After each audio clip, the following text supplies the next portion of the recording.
Hey, my people, he don't set.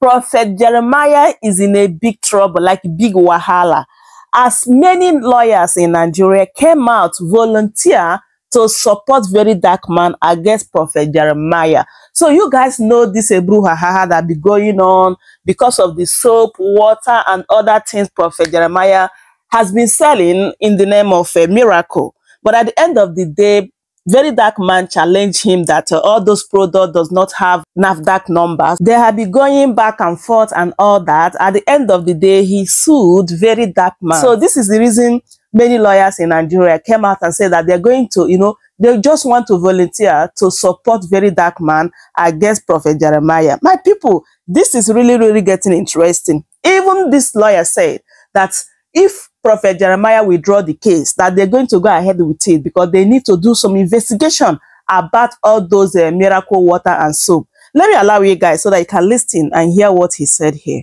All right. This is a conversation that has, heated the social media space and eventually has gotten everyone talking. First off, when I saw you put out that video, I couldn't help but laugh, I'll be honest. And I said, okay, this is going somewhere else. What do you make of this touch not my anointed, especially looking at the case that's at hand where a product or products are being sold and Nigerians are buying at will without it being registered? And what do you have to say about NAFDAC keeping quiet? Yeah, first and foremost, we need to understand that the constitution of the land is the ground norm. The Constitution is higher than the Quran, is higher than the Bible. We in the South here, we condemn people. When we hear Boko Haram members say the Quran is their ground norm and that any law in the Constitution that is conflicting with the Quran, that they will obey the Quran first, we condemn them. But here, we do the same thing. When people believe that the Bible is higher a law than the constitution of the land. In the constitution, there are no exception there are no anointed men. If you commit an offense, you go, before the law takes its course. So this idea of touch not my anointed and do my prophet no harm or live on for God is born out of ignorance. And that's why people will defraud, people will commit crime, all in the name of being anointed. And knowing fully well that there's so much ignorance in the land, once you cover yourself with that cloak of being anointed, the tendency that the people would defend you, will be there because out of ignorance. So that's why you see all of these things happening. It is not the position of the law. The law does not anoint anybody in as far as Nigeria is concerned. And then I'm shocked and I'm surprised that a respected and responsible DG of NAFDAC, a woman we respect so much, who's a professor of pharmacy, will keep quiet that products like these are being sold, people are buying, and yet without NAFDAC approval, and these are consumables because soap, for example, is something you use. It's categorized under drug administration. That's why water, for example, if you want to bottle water, you want to bag water, you must get NAFDAC approval. NAFDAC must inspect the factory. Somebody is bottling water and selling and saying it's a miracle water, and yet, these are waters that people consume, and yet there is no, NAFDAC is quiet and silent because we will be turned to a nation of, religion and religiosity. So that's basically what is playing out here. And so that's why some of us feel that we can't keep quiet. It is time to test the law, test the position of the law. But I also would tell you that this is clear case of fraud. Because and what the police, everyday police, they call it OBT, obtaining by false pretense. If I come to you and I tell you this water will cure all kinds of diseases, and then I buy the water, and it does not cure, the disease that you claim that it will cure. And then you say it's because I do not have faith or I do not love you. And that is why it didn't work. Then it is obtaining by fraud, by false pretense. It's because, like the very dark man said, if I have headache paracetamol says it will cure my headache, and I take paracetamol, I don't need to have faith. If you have malaria, you go to the hospital, the doctor will prescribe medications for you. And if they don't work, in some cases, people have been known to sue hospitals and doctors for prescribing wrong medication. And NAFDAC had to step into such situations to even test the efficacy of such drug. That's why during Professor Dorakui's time, there were issues of fake drugs, all in the market, and steps were taken to ensure that, the influx of fake drug is regulated. But today, you have all kinds of fake miracle, products selling. And the problem is that if you leave one, if there is no consequences, if somebody is not used as an example, before you know, there'll be so much proliferation of this product that people, the unsuspecting, because you live in a society that is largely uneducated, the unsuspecting and gullible worshippers, because the pastors, the so-called men of God, have undue influence over these people, they can easily manipulate and influence them. So it is not also a case of I did not force them to buy.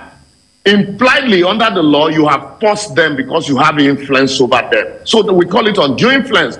I do not see where somebody needs to buy key to go to heaven. Because what we are toiling with now is a situation. You remember the Guyana tragedy, where somebody, a passive man of God, told his followers to go sell their properties and come, that the coming of the Lord Jesus Christ was near. And they all went there and drank poisons and died because they were all going to heaven. So the Boko Haram religious extremists that we tolerated yesteryears in the north has turned to Boko Haram and banditry, to us in our midst today. And close to 20 years now, we're battling insecurity in the north. Today, also, if this religious extremism that we are keeping quiet for over in the south, if care is not taken, one man can tomorrow raise an army of young people and ask them to go cause mayhem in the name of the Lord. So these are why regulatory agencies should step up, not only NAFDAC now quickly, because this is business. What is FRS and the state inland revenue doing to check, the taxes paid by these people? Because this is no longer about religiosity. Because if you talk about religion, then it talks about, you will not be talking about Part C under Kama. Because I think it's a charitable organization. Now, let's look at what would actually constitute a defamation of character. We did see the videos of Very Dark Man calling him out for the products that had been used, talking about the fact that he had no NAFDAC number, and also, speaking to the function and whether they're actually doing what they were meant to do or what they have been acclaimed to do.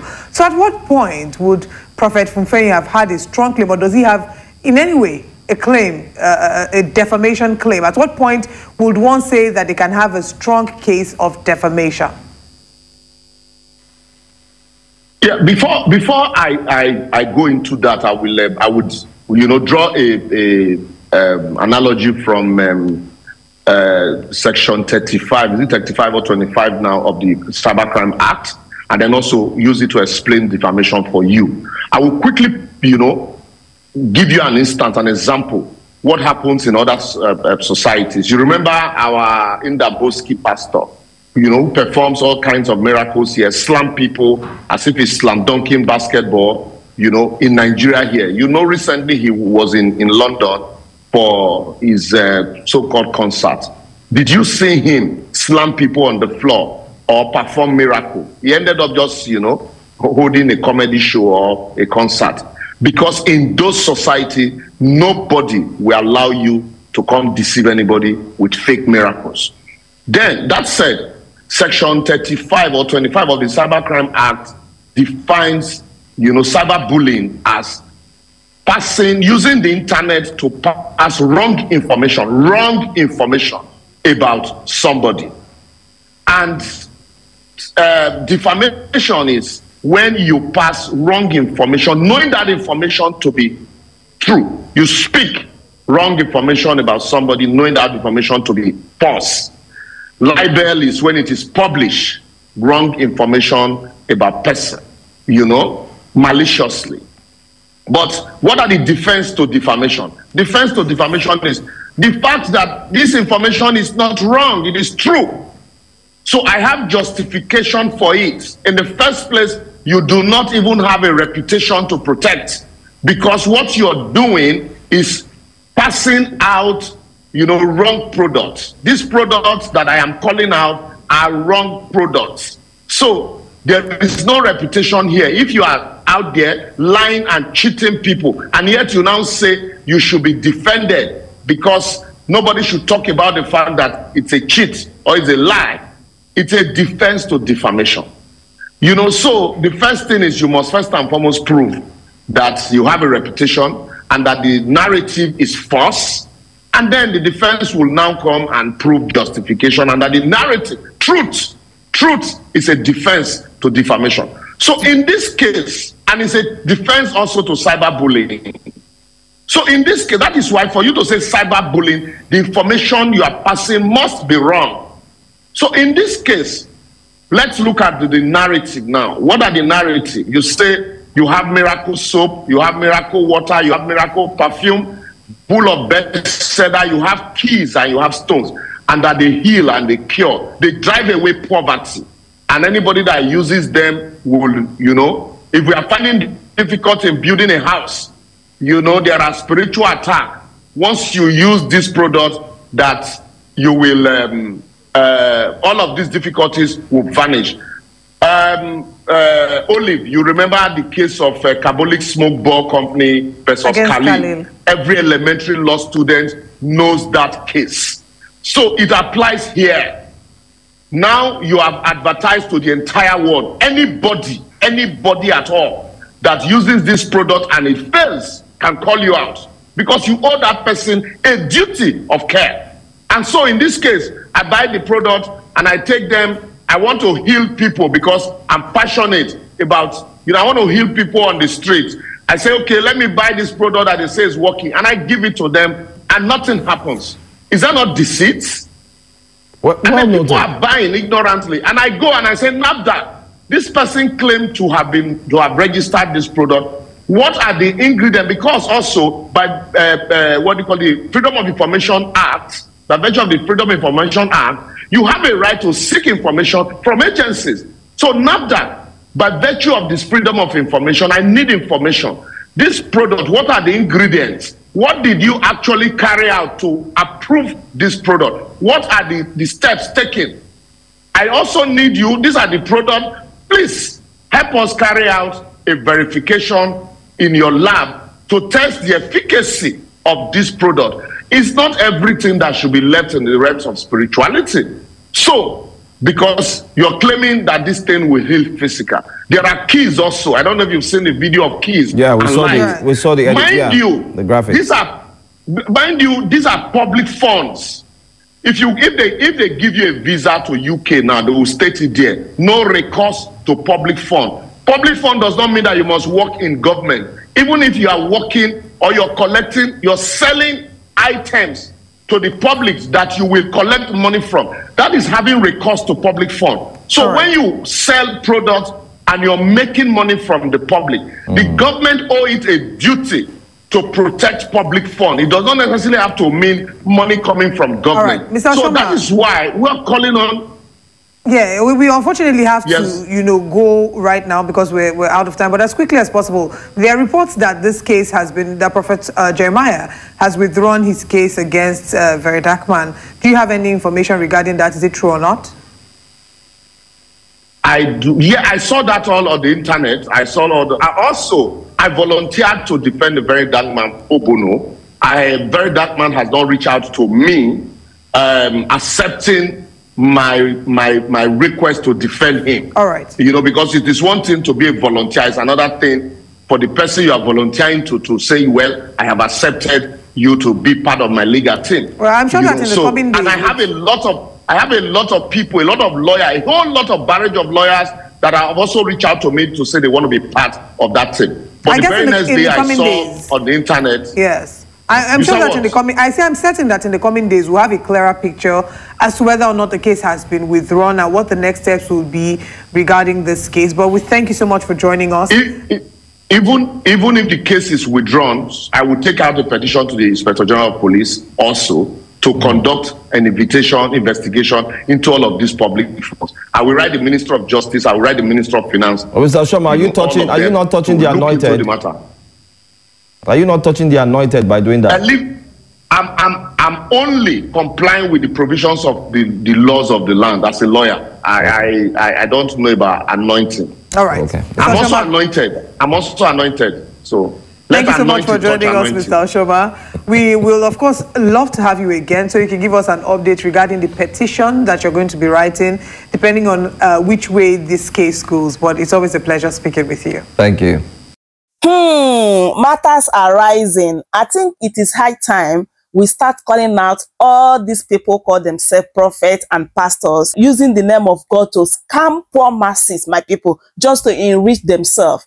I'm not saying that Prophet Jeremiah is fake or what, but what I'm saying is that, like, out of ignorance in Nigeria, like, these people are truly, making the poor masses just to enrich themselves. So, my people, I don't know what you think about what this lawyer said here concerning this matter between Prophet Jeremiah and the very dark man. Just as he said that even though that Prophet Jeremiah withdraw the case, that he's going to go ahead with it because he wants to, do some investigation about those products. So, my people, I don't know what you think, which I would love you guys to leave your thoughts in the comment section as always. If today is your first time, don't forget to subscribe for more updates. Like this video, share it as well. Thank you everyone for watching. I'm going to see you guys in my next update. Goodbye for now.